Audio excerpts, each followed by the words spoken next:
आज की इस वीडियो में मैं आप लोग को बताऊंगा जो अपडेट दे रहा हूँ वो अपडेट है आपको बिहार पुलिस का एग्ज़ाम अपडेट, जो कि आज पहला एग्ज़ाम था। तो मेरा जो एग्ज़ाम हुआ था वो एग्ज़ाम सेंटर था मेरा आरएसएम सुपौल डिस्ट्रिक्ट में, बिहार के सुपौल डिस्ट्रिक्ट में आरएसएम विद्यालय है, वहाँ पे मेरा सेंटर हुआ था। तो उसमें जो मैंने जो क्वेश्चन पत्र देखा, तो उस क्वेश्चन पत्र के अकॉर्डिंग मैं आप लोग को अपडेट दे रहा हूँ। यदि आप लोग को थोड़ा सा भी क्वेश्चन समझने में या एग्ज़ाम के प्रति यदि किसी भी प्रकार की आप लोग को हेजिटेशन है, तो मैं आप लोग को यही कहूँगा कि कृपया करके आप लोग हेजिटेशन को रिमूव कर दीजिए, हेजिटेशन छोड़ दीजिए और निफिकिर होकर जाइए एग्ज़ाम देने के लिए। आपके पास पॉजिटिव मार्किंग क्या है, जैसे और बहुत सारे सिविल सर्विस का एग्ज़ाम होता है और ढेर सारे एग्ज़ाम होता है, उसमें क्या होता है माइनस मार्किंग होता है। लेकिन इस जो बिहार पुलिस का जो CSBC कांस्टेबल निकाला है, तो उसमें क्या है कि इसमें नेगेटिव मार्किंग नहीं है। अब नेगेटिव मार्किंग नहीं है तो आपके पास टेंशन बना हुआ है कि जो क्वेश्चन का जो पेपर आएगा वो क्वेश्चन पेपर किस तरह से आएगा, कि विद्यार्थी इसको किस तरह से बना पाएगा कि नहीं बना पाएगा, उसका पैटर्न क्या होगा। तो आपको पता है इसमें कुछ इकोनॉमिक्स से आते हैं, कुछ पॉलिटिक्स से आते हैं, उसके बाद बहुत सारे क्वेश्चन बायोलॉजी केमिस्ट्री से आएंगे, फिजिक्स से आएंगे, मैथ से आएंगे। उसके बाद कुछ रीजनिंग टाइप का भी क्वेश्चन जो कि आज हम देखे नहीं, लेकिन रीजनिंग टाइप का क्वेश्चन हो सकता है। तो मैथ का अपडेट तो मैं आप लोग को दे ही चुका हूँ। तो मैथ का अपडेट में क्या था, बहुपद था, उसके बाद आपको समांतर श्रेणी था, उसके बाद परसेंटेज था, औसत था और बहुत सारे क्वेश्चन थे। लेकिन जो इसका जो मेन अपडेट में जो आप लोग का जो अपडेट दे रहा हूँ, इसका मेन यही है कि आप लोग एग्ज़ाम के प्रति हेजिटेशन जो है आपका, वो हेजिटेशन को हटा लें। सबसे पहला चीज़ है कि आजकल का जो करंट अफेयर्स चला, जैसे कि G20 के बारे में जो अभी दिल्ली में समझौता हुआ था, जो ग्लोबल के G20 देश पूरा ब्रह्मांड की जो हमारी जो दुनिया है, इस दुनिया की जो 20 कंट्री के जितने भी मेंबर्स आए हुए थे, वो सब ने मिलकर क्या फ़ैसला लिया, इसके अकॉर्डिंग अपडेट आपको आ सकता है। जिसके बाद बहुत सारा मिशन होता है, तो महिला आयोग मिशन क्या आएगा, शिक्षा, आज का जो सवाल था महिला आयोग मिशन पर था, उसके बाद शिक्षा पे था। उसके बाद आपको जो एसेंट हिस्ट्री है, जो आपको प्राचीन इतिहास है, प्राचीन इतिहास से कुछ क्वेश्चन आए थे। जैसे कि प्राचीन इतिहास में क्वेश्चन आया था कि पाटलिपुत्र का संस्थापक कौन था, मतलब पाटलिपुत्र का संस्थापक किसके द्वारा किया गया था। ऑप्शन था चंद्रगुप्त मौर्य था, बिंदुसार था, उसके बाद अशोक था।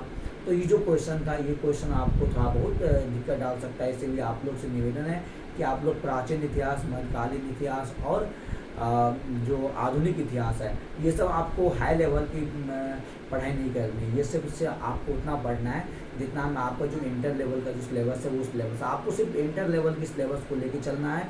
और मैथ के लिए जो बेसिक सिलेबस है वो मैथ के लिए, मैथ फिजिक्स केमिस्ट्री बायोलॉजी के लिए जो बेसिक सिलेबस है वो बेसिक सिलेबस मात्र आप मैट्रिकुलेशन या यदि मैट्रिक तक आपसे एडजस्ट हो जा रहा है तो आप उस इंटर तक का सिलेबस कर लो।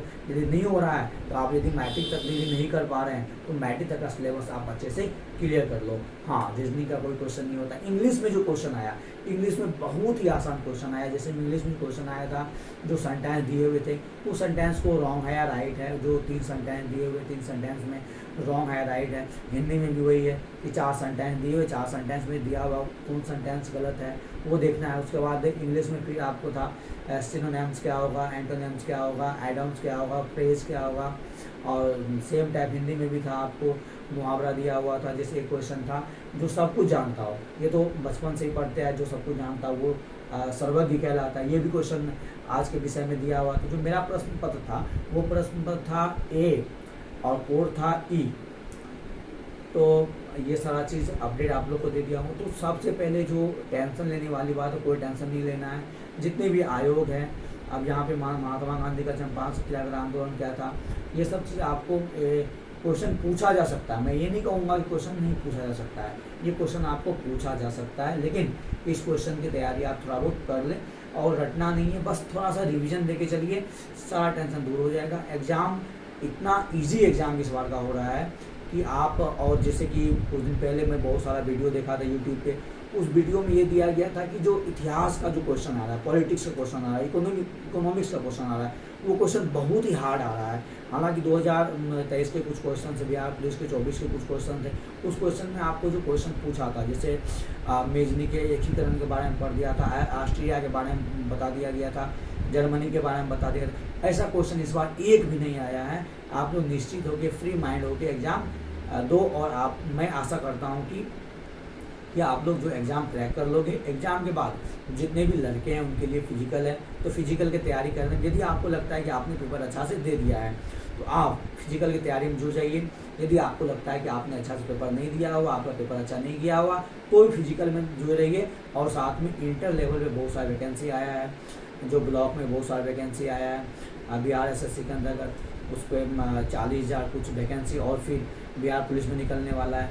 तो मायूस नहीं होना है, आगे तैयारी करते रहना है।